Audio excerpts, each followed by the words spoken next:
देखो लिखा हुआ है determine the median from the following data, value दी हुई है 5, 7, 9, 11, 13, 15 और फ्रीक्वेंसी दी हुई है। पहली फ्रीक्वेंसी है 1, फिर 2, 9, 13, 15, 8। मिल गया ना क्वेश्चन। मीडियन निकालना है। इससे पहले आप इंडिविजुअल सीरीज का हमने बता दिया था, ठीक है। इंडिविजुअल सीरीज का काम खत्म। ये कौन सी सीरीज दी है? डिस्क्रीट सीरीज दी है। डिस्क्रीट सीरीज मतलब बहुत से टर्म्स होते हैं, है ना। ये जो 5 डेटा एक का है, 7 डेटा 2 लोगों का है, 9 डेटा 9 लोगों का है, 11 डेटा 13 लोगों का है, इसके बाद 13 डेटा 15 लोगों का है, 15 डेटा 8 लोगों का है। पहले इसका टेबल बना लें, जब भी डिस्क्रीट सीरीज आएगी तो डायरेक्ट नहीं सॉल्व करोगे, टेबल बनाओगे, ठीक। देखो पहले हम स्टेप्स लिख दे रहे हैं, क्या क्या स्टेप तुम्हें फॉलो करने हैं। मीडियन निकालने में पहला स्टेप क्या रहता है? देखो पहला काम रहेगा डेटा को अरेंज कर लो, चाहे असेंडिंग लगा लो चाहे तो डिसेंडिंग। फर्स्ट स्टेप हमेशा ये रहेगा, ठीक। अभी हमने क्वेश्चन ही खाली उतारा है, इसलिए अरेंज इन एनी ऑर्डर, ठीक। दूसरा स्टेप क्या रहेगा? डिस्क्रीट सीरीज है, दूसरा स्टेप रहेगा कम्युलेटिव फ्रीक्वेंसी निकालो। क्या निकालना है? क्यों निकालना है सब अभी बाद में देख लेंगे, ठीक। अभी स्टेप लिखना है खाली। स्टेप 2 रहेगा सीएफ निकाल लो। सीएफ मतलब कम्युलेटिव फ्रीक्वेंसी, कैसे निकलेगी बता देंगे। स्टेप 3 रहेगा मीडियन का फॉर्मूला लगाइए, और जब मीडियन का फॉर्मूला लगाओगे ना तो तुम्हें टर्म पता चल जाएगा कौन सा है, ठीक। कैसे लगाना वो भी अभी देखेंगे, बस स्टेप हम लिख रहे हैं, यही फॉलो करने वाले हैं। और स्टेप 4 रहेगा, जो भी इस स्टेप 3 को सॉल्व करके वैल्यू आएगी उससे हम लोग देख के बताएंगे मीडियन कहाँ है, ठीक। जो भी स्टेप 3 से वैल्यू आएगी उससे देख के क्या बताएंगे? मीडियन कहाँ है। मतलब कहें फाइंड मीडियन, कैसे फाइंड करेंगे अभी देख लेंगे, ठीक। ये 4 स्टेप हैं, क्यों लगाएं अभी हम एक्सप्लेन भी कर देंगे आखिरी में, पर पहले देख लो सॉल्व कैसे होगा। अच्छा ये डेटा गिवन है, देखो तो ऑलरेडी असेंडिंग ऑर्डर में लगा हुआ है। अगर ना लगा होता तो हम इसको असेंडिंग में लगाते, ठीक है। तो असेंडिंग में कैसे लगता? अगर तुम इसको खिसकाते तो फ्रीक्वेंसी भी साथ में खिसकती, ये याद रखना। हाँ, फ्रीक्वेंसी से कोई मतलब नहीं। फ्रीक्वेंसी असेंडिंग में डिसेंडिंग में कोई लेना देना नहीं, डेटा असेंडिंग या डिसेंडिंग में होना चाहिए, ठीक। स्टेप 1 तो मेरा हो गया, अरेंज इन एनी ऑर्डर, पहले ही से लगा था डेटा, नहीं लगाओ तो हम लगा लेते। स्टेप 2 कह रहा है क्यूमुलेटिव फ्रीक्वेंसी निकालो। क्यूमुलेटिव फ्रीक्वेंसी कैसे निकलेगी? ये तो नॉर्मल फ्रीक्वेंसी दी है, सीएफ निकालना है। बहुत आसान होता निकालना। पहला टर्म जो है वो तो 1 ही रहेगा, दूसरे की निकालनी है, ऊपर के दोनों को प्लस कर दो, मतलब क्या हो जाएगा ये 3। तीसरे की निकालनी है, तीनों को प्लस कर दो, क्या हो जाएगा 12, सही है। चौथे की निकालनी है, ऊपर के चारों प्लस कर दो, कितना हो जाएगा 25। इसकी निकालनी है, फिर सारे प्लस कर दो, सही है ना। और फिर इसकी निकालनी है तो सारे प्लस कर दो, कितना हो जाएगा 48। सारे प्लस कर इनको इनको प्लस कर दो, बात वही आ जाएगी। यहाँ तक कोई दिक्कत? 2 स्टेप फॉलो हो गए, ऑर्डर लग गया, सीएफ निकाल लिया। थर्ड स्टेप कह रहा है मीडियन का फॉर्मूला लगा के मीडियन का टर्म निकालो। मीडियन का फॉर्मूला क्या है? पिछली क्लास में बताया था हमने। मीडियन का फॉर्मूला कहता है n+1 डिवाइड बाई 2, और जो आंसर आएगा ना वो मीडियन ही निकल के आता है। क्या निकल के आता है फरहान? उसकी लोकेशन निकल के आती है। जब ये फॉर्मूले को अप्लाई करोगे तो आंसर नहीं आएगा तुम्हारे सामने, तुम्हारे सामने हाँ लोकेशन आएगी। इसलिए हमने लगाया n+1/2 एथ टर्म, मतलब उसकी क्या आएगी? लोकेशन आएगी। ये n क्या होगा बस ये जान लो, ये n होगा टोटल नंबर ऑफ फ्रीक्वेंसी। इनको प्लस करोगे क्या आ जाएगा? n आ जाएगा। n का मतलब क्या है? Total number of frequency, frequency का टोटल। ये जो फ्रीक्वेंसी की मैंने इसका टोटल सिग्मा f बोलते हो, इसको n भी बोलते हैं, ठीक। इसका टोटल करो कितना आएगा? 48। लगाए फॉर्मूला जरा, फॉर्मूला यहाँ 48 प्लस 1 डिवाइड बाय 2, सही है। और जो आंसर आएगा वो क्या आएगा? टर्म्स की लोकेशन आएगी, आंसर नहीं आएगा। अच्छा सॉल्व करेंगे, क्या है 49/2, ये भी क्या है? टर्म ही आने वाला है।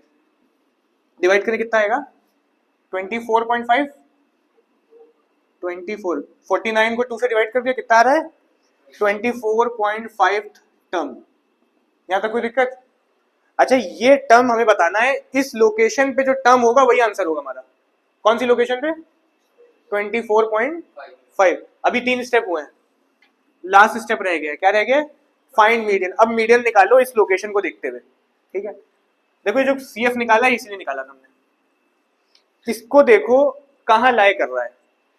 12 से ज्यादा है ना, और 25 से कम है, 12 से ज्यादा है और 25 से कम है, ये लोकेशन है हमारी, ये हमारा आंसर है। क्या आंसर है? 11।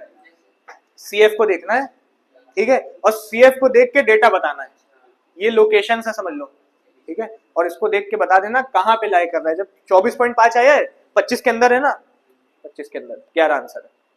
अच्छा अभी आता हम क्या 39 आता, क्या बताते? यहाँ 39 आता एग्जाम्पल के लिए, क्या बताते? 13 आंसर है। अच्छा आंसर आता हमारा 4, क्या बताते फरहान? 9, 12 के अंदर आ रहा है, ठीक है। आंसर आता हमारा 16.5, क्या बताते? 11, 12 के तो ऊपर है, 25 के अंदर आ रहा है, ये चीज का ध्यान रखिएगा। इसको लिख सकते हैं find median by looking at CF, cumulative frequency को देख के निकाला। देखो ये फॉर्मेटिकल बात हो गई, फॉर्मूले से निकाला तुमने, तुमको फॉर्मूला हमें नहीं लगाना है, कंसेप्ट क्या है इसके पीछे, कैसे निकल के आ रहा है। फॉर्मूला तो ठीक है, स्टेप याद करने बोलेंगे, बिना फॉर्मूले के आंसर देना है, ठीक। ये क्यूमुलेटिव फ्रीक्वेंसी इसी भी हम भूल जा रहे हैं, मान लो नहीं निकाली हमने, कुछ नहीं निकाली, ऐसे ही आंसर दो। मीडियन कहाँ है? मीडियन की खासियत हमें मैं बताई थी, मीडियन क्या होती है? मिड वैल्यू होती है, दोनों डेटा, पूरे डेटा को दो भाग में बांट देती है, ठीक। फॉर्मूला हमने सब भूल जाओ, कुछ नहीं पता हमको, हमें मीडियन निकालना है। ये डेटा गिवन है, CF भी अभी के लिए हम नहीं देख रहे हैं, सब भूल जाइए, हटा दो, सही है। फ्रीक्वेंसीज कितनी है टोटल? 48, 5 नहीं है, मतलब ये जो टर्म्स हैं कहां तक लिखे हैं? पूरे 48 तक लिखे हुए हैं, ठीक। तुम बताओ अगर 48 तक लिखे हैं तो मीडियन वैल्यू कहां होगी? मिड वैल्यू कहां होगी? 48 टर्म्स है तुम्हारे पास, मीडियन वैल्यू, मिड वैल्यू कहां होगी? 24-25 पे कहीं होगी, कह सकते हो कहां पे होगी? 24 या 25 पे कहीं पे होगी। अगर हम तुमसे कहते हैं 9 टर्म्स लिखे हैं, कितने टर्म्स लिखे हैं? तुम बताओ मीडियन वैल्यू कहां पे होगी?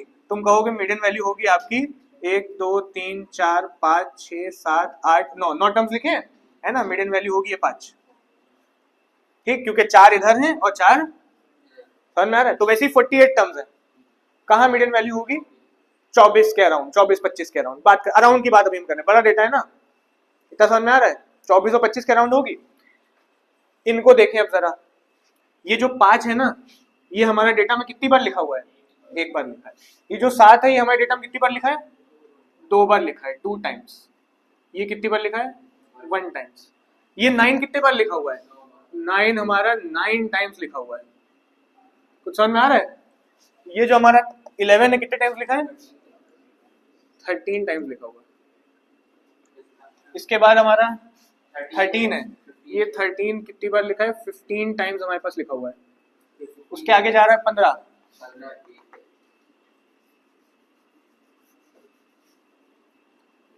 15 जो है 8 टाइम्स लिखा हुआ है, सही है। आपने कैच करा हुआ है कि हमारा जो आंसर है वो 24-25 के बीच है, ये कैच करा हुआ था ना, अभी यहाँ से कैच कराया था हमने। अब तुम इसमें से देख के बताओ कहाँ होगा। जब एक बार ये लिखा हुआ है, 2 बार ये लिखा है, 3 टर्म्स हो गए, 3 स्किप हो गए, फिर 9 बार ये लिखा है, कितने स्किप हो गए? 12 स्किप हो गए, 12 और 13 टाइम्स ही लिखा हुआ है, 12 के बाद कितने हो गए? ये 25, यही तो आंसर होगा। अगर 25 तक, 12 से लेकर 25 टर्म्स तक क्या मौजूद है? 11 मौजूद है। 12 टर्म्स तक तो 9 था, उससे पहले 7 था, 5 था, 12 के बाद से क्या है? 11 11 11 लिखा हुआ है। कितनी बार तक लिखा हुआ है? पूरे 25 टर्म्स तक लिखा हुआ है। और तुमने बताया 25 और 24 के बीच आंसर है आपका, है ना। मिड कहां पे है? 24th टर्म या 25th टर्म, है ना। तो 11 ही तो है 24 पे भी और 25 पे भी। देखो आंसर क्या है, ये बिना फॉर्मूले के बताया मैं तुमको, और आगे देखने की जरूरत नहीं, आगे भी है पर मिड वैल्यू थी ना, मिड 11 पे है। मिड जो हमारा लोकेशन है वो उस लोकेशन पे कौन बैठा है? 11 बैठा हुआ है। 24 पे भी 11 बैठा है, 25th पे भी, दोनों को प्लस करके डिवाइड बाय 2 करो, क्या आएगा? 11 ही आएगा। कुछ समझ में आया? अब यही फॉर्मूले में लगाया, इसीलिए CF निकाला गया। ये काम इतना करने से अच्छा, जाम करने से एक क्या निकाल लो? CF निकाल लो। CF निकालोगे तो तुम्हें पता चल जाएगा।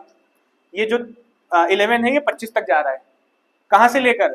12 के बाद से 25 तक जा रहा है। और जब तुम्हारा आंसर यहाँ 24.5 आया था तो इसी के अंदर तुमने देख लिया कि अच्छा 25 तक तो ये है, तो इसी के अंदर तो आंसर होगा, मतलब क्या आंसर है? 11 आंसर है। ये कंसेप्ट है इसके पीछे का। नहीं फॉर्मूले से करिए, स्टेप लगा के, मार्क्स एग्जाम में फॉर्मूले से मिलेंगे। कंसेप्ट समझाने का मकसद ये था कि तुम स्टेप ना भूलो, ठीक है एग्जाम में। देखो मीडियन का फर्स्ट स्टेप हमारा क्या रहता है, ऑर्डर में लगाना, असेंडिंग या डिसेंडिंग, बस ये देख लो, बाकी तुम्हें काम ने सिखा दिया है। असेंडिंग डिसेंडिंग कैसे लगाना है देख लो, बाकी काम हो गया। ठीक है, इस क्वेश्चन फॉर्म में दिया हुआ है, आप इसको टेबल में बनाओगे। ये हमारा डेटा है और ये क्या है, फ्रीक्वेंसी है ना। पहले डेटा रख लेते हैं, साइज, सबसे छोटा साइज उठाओ। अच्छा देखो तो कुछ मिक्स में दिए हुए हैं, 3 आंसर हमारे पास मिक्स में है, 3 डेटा, इनको सॉल्व कर लो, कंप्लीटली सॉल्व कर दो, इनका डेटा बदल जाएगा। कैसे सॉल्व करते हैं, 5 इंटू 2 प्लस 1 कितना आएगा, 5 2 10 प्लस 1 11, 11 अपॉन, ये मिक्स में दिया था, आप इसको किस में लाए, इम्प्रॉपर में लाए। अब इसको कैलकुलेटर पे डिवाइड कर दो, कितना आएगा ये 5.5, मिल गया डेटा। ये भी मिक्स में दिया है, इसको भी ऐसे ही कर लो, 6 इंटू 2 कितना आएगा 12, 12 प्लस 1 कितना आएगा 13, 13 डिवाइड बाई 2 6.5, 7 इंटू 2 14 प्लस 1 कितना 15, 15 अपॉन 2, और 15 अपॉन 2 को सॉल्व कितना हो जाएगा 7.5। ये डेटा आ गया। अब असेंडिंग ऑर्डर में लगाओ, सबसे छोटा कौन सा है 5। ठीक है, तो अगर 5 लिखना ना तो इसी की फ्रीक्वेंसी इसके सामने डालना। ठीक है, क्या है 5 की फ्रीक्वेंसी, ठीक। दूसरा कौन सा है 5.5, डेटा ये लिखेंगे हम, फ्रीक्वेंसी कौन सी है, ये डालें ये डालें, इसी के सामने वाली डालेंगे, मतलब ये हो गया 5 1/2, इसी के जस्ट सामने वाली। इसके बाद 6 आ रहा है ना, और 6 की फ्रीक्वेंसी कितनी 5, तो 6 लिखा, फ्रीक्वेंसी डाल दी 5। नेक्स्ट क्या आ रहा है 6.5, मतलब ये डेटा और इसकी फ्रीक्वेंसी 15, तो 6 1/2 और फ्रीक्वेंसी कितनी है 15। आगे 7 ये है और इसकी फ्रीक्वेंसी 30, तो 7 और 30। ठीक, उसके बाद 7.5 ये और इसकी फ्रीक्वेंसी 60, 7 1/2 फ्रीक्वेंसी कितनी है 60। आगे फिर आ रहा 8, 8 की 12, हो गए सारे, बस इस ऑर्डर में लग गया। अब वही काम कर देना, CF निकालना, ठीक है, मिड वैल्यू निकालना और उसमें CF को देख के फाइंड कर देना, काम कंप्लीट हो गया।